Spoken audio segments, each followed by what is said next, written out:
আসসালামু আলাইকুম প্রাণের আপুরা ভাইয়ারা, আপনারা সবাই কেমন আছেন? আশা করি আল্লাহর অশেষ রহমতে ভালো আছেন। আমি আপনাদের বোন, আপনাদের দোয়া ভালোবাসা ভালো আছি। তো আরেকটা নতুন ভিডিও নিয়ে আপনাদের সামনে হাজির হয়ে গেছি। তো এখানে আমি কলমি শাক আর মরিচের শাক বলি, এখানে বলে মালঞ্চ শাক।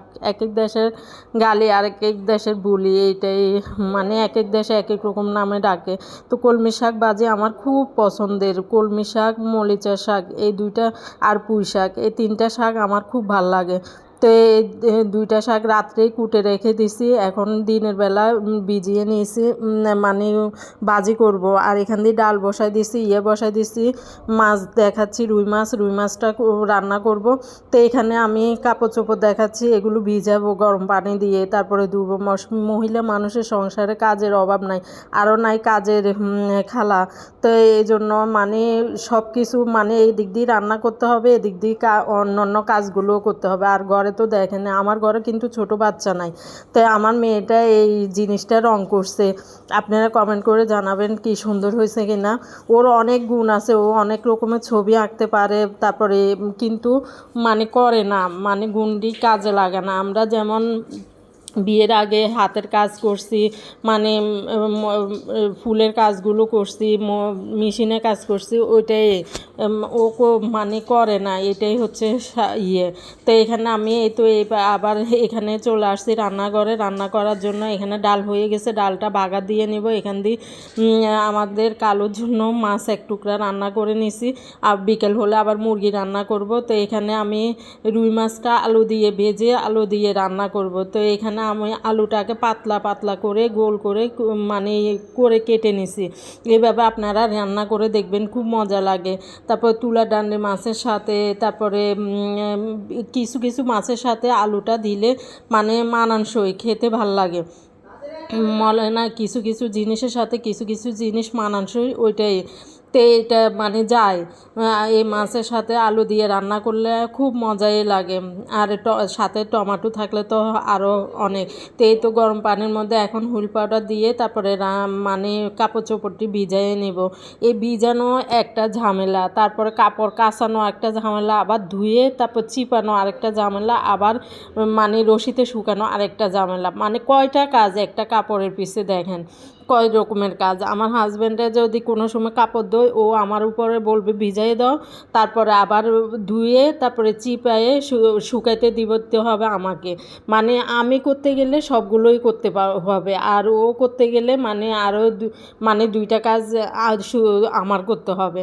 তো এই তো সবগুলো ভিজাই নিচ্ছি গরম পানির মধ্যে। গরম পানি ভিজাই রাখলে মানে কি গন্ধটা, ঘামের গন্ধটা আর ময়লাটা কেটে যায়, তাড়াতাড়ি খলাইলেই ধুয়ে হয়ে যায়। আর আমি এটাই বুঝি না, বুয়ারা 5 মিনিটে কিভাবে ধুয়ে ফেলে, আর আমরা ধুতে গেলে অনেকক্ষণ লেগে যায়। তো এখান থেকে আমি শাকটা সিদ্ধ বসিয়ে দিছি, লবণ আর রসুন দিব শুধু, এটা দিয়ে আমি শাকটা সিদ্ধ বসিয়ে দিছি।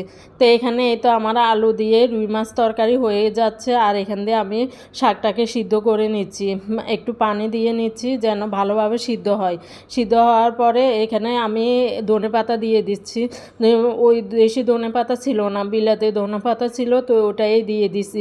আর বিলাতি পাতাটা মানে নষ্ট হয়ে যাচ্ছে, তো গোড়াটা কেটে আমি পরিষ্কার করে তো রেখে দিচ্ছি। মানে কিছু কিছু কাজ এগুলো আগে করে রাখলে খুব ভালো, মানে তখন সহজ হয়ে যায় আর নষ্টও হয় না জিনিসটা। তো আমার শাক সিদ্ধ হয়ে গেছে, এখন আমি এখানে বাগার দিয়ে নেব। রসুন কুচি করে নিয়েছি, কাঁচামরিচ দিয়ে, তারপরে এটা সাথে পেঁয়াজও দিব। তো পেঁয়াজ কুচি দিয়ে আমি ভেজে নিচ্ছি। ভেজে নিয়ে তারপর আমি শাকটা ভালো মতো ব্রাউন কালার হয়ে আসলে আমি শাকের সাথেও লবণ দিছি, আমার এটার সাথেও লবণ দিই, নাহলে আমার থেকে মনে হয় যে লবণটা কম কম লাগে পেঁয়াজের সাথে লবণটা না দিলে। তো এই তো আমার শাক সিদ্ধটা আমি দিয়ে দিছি। এত ভালো লাগে আমার কলমি শাক ভাজি। আর শাক ভাজি করবো, তার সাথে শুকনো মরিচ হবে তা না হবে এটা তো নাই। ভাতের সাথে আমিও খাই শুকনো মরিচ, আমার ছেলে মেয়েও খায়। তো এখান দিয়ে আমি গরম গরম আবার মানে চুলাটা মেজে নিচ্ছি, চারপাশ মেজে নিচ্ছি। তো এই তো আমি শুকনো মরিচটা হাতে ডলে তারপরে এইভাবে দিয়ে দিছি। তো আমি এইভাবে ডিপ ফ্রিজ মানে নর্মাল ফ্রিজের শাকটাকে ভেজে রেখে দিই। তো আমি শাকটা বলতেছি, মানে কি বলবো কি বলে ফেলতেছি এই শুকনো মরিচটাকে। তো এখন আমি ঘরটা ঝাড়ু দিচ্ছি, মানে যেভাবে রিমোট কন্ট্রোল চলতে হয়, মানে দুপুরে নামাজ পড়তে হবে, গোসল করে কাপড় চোপড় ধুতে হবে। দেখছেন কাপড় চোপড় কতগুলো ভিজাইছে। এই জন্য মানে মানে এই কয়েক ঘন্টা 11টা থেকে 1টা 2টার মধ্যে আমার রোবটের মতো চলতে হয়। যদি রোবট হতাম ভালোই হতো। তো এখানে আমি আবার ছেলে সিঙ্গারা চমচা আনছে, তো আমি এটা খাচ্ছি পেঁয়াজ দিয়ে কাঁচামরিচ দিয়ে। আমার থেকে এত ভালো লাগে, মানে আমি মনে করি প্রবাসীরা এই জিনিসটাকে খুব মিস করে, কিন্তু প্রবাসেও এখন পাওয়া যায় চমচা সিঙ্গারা। তারপরও আমাদের যেরকম আমাদের সিঙ্গারা স্বাদটা আর প্রবাসী সিঙ্গারা স্বাদ অনেক মানে অনেক বেশ কম। তো এই জিনিসটা আপনারা একবার খেয়ে দেখবেন কাঁচামরিচ দিয়ে পেঁয়াজ দিয়ে। আমি সস দিয়ে খেতে আমার থেকে ভালো লাগে না, আমার থেকে পেঁয়াজ দিয়ে আর কাঁচামরিচ দিয়ে ঝাল ঝাল করে খেতে খুব ভালো লাগে। তো খেয়ে নিচ্ছি, খেয়ে আবার রবটের মতো কাজ শুরু করব। তারপর গোসল করব, নামাজ পড়ব। এই তো মহিলা মানুষের কাজ, সারা দিন এইভাবে যায়।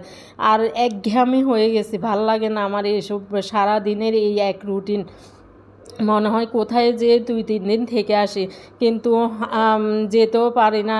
আল্লাহ তৌফিকে টাকা পয়সা মিলতেছে না, যে কোনোখানে যেতেও পারতেছি না। তারপরেও দেখি বোনের বাসায় যেয়ে 2 দিন থেকে আসব।